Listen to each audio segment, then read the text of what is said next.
He was a lawyer, not a geographer. He had never lived in India. Yet in the summer of 1947, Sir Cyril Radcliffe was handed one of the most consequential pencils in modern history. 2 boundary commissions, 5 weeks, and the task of drawing the lines that would create 2 nations. Radcliffe's mandate was deceptively simple on paper. Divide the provinces of Punjab and Bengal between India and Pakistan using criteria like religious majority, contiguity, and administrative convenience. In practice, it was almost impossible. The populations were mixed. Villages contained Hindus, Muslims, and Sikhs living side by side. Rivers, railways, and land records didn't line up with neat categories. Radcliffe and his small team worked from papers, census reports, and hurried oral evidence, often without the deep local knowledge that would have shown who actually lived where. On August 17th, 1947, just 2 days after both dominions formally came into being, the boundary was published. What had been ink on paper instantly became checkpoints, passport rules, and physical lines on the ground. Towns were split. Farms and roads ended up in different countries.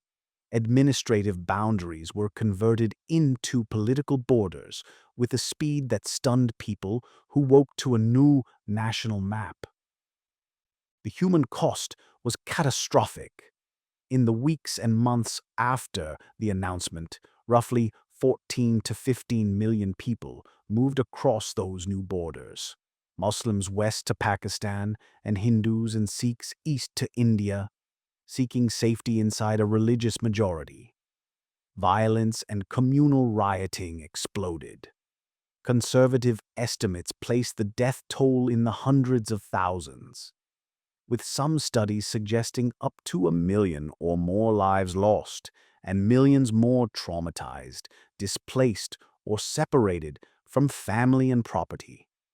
The migration, the loss, and the horror became immediate and lasting parts of both countries' memories. Why did a hurried map have such durable effects? Once forces, officials, and civilians accept a line, enforce checkpoints, stamp passports, register land, the boundary acquires legal and social weight. Admitting that a line was flawed or revising it would reopen wounds, unsettle property and citizenship claims, and redraw the balance of power. Over time, the Radcliffe Line hardened. It shaped state institutions, migration patterns, and even later conflicts. From border skirmishes to the long and unresolved dispute over Kashmir. There are smaller, striking stories inside the big history. A village bisected so that one side belonged to India and the other to Pakistan. Families who found their identity documents and graves on the other side. Markets that rerouted and railways that lost their natural flows. And there are institutional stories. Commissions rushing against deadlines, political leaders under pressure, and a colonial exit that preferred speed to painstaking local settlement.